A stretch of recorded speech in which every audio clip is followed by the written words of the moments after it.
बिस्मिल्लाहिर्रहमानिर्रहीम। अस्सलाम वालेकुम। आप देख रहे हैं DNN न्यूज और मैं हूं गुलाम ज़हरा। अब रुख करते हैं खबरनामे की तरफ। खबर शामिल करते हैं जिला सांगर से। इमरान अब्बासी की रिपोर्ट के मुताबिक SSP Sanghar captain retired Saddam Hussain Khaskheli की कमात की रोशनी में जराइम पेशा अफराद के खिलाफ SHO सिटी थाना टंडवादम के जुए के अड्डे पर कामयाब कार्रवाई। SSP Sanghar captain retired Saddam Hussain Khaskheli के कमात की रोशनी में SHO सिटी थाना टंडवादम जनाब असदुल नबी की अपने स्टाफ SHO हंस कांतिया और पुलिस नफरी के हमरा टंडवादम सिटी थाने की हदूद जानिया पाड़ा में चलने वाले जुए के अड्डे पर कामयाब कार्रवाई।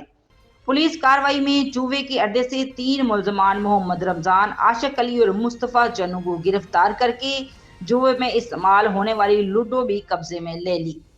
छापे के दौरान 2 मुलजमान बेनाम मोहम्मद अनवर डेरू और हनीफा नामी मुलजमान फरार होने में कामयाब हो गए।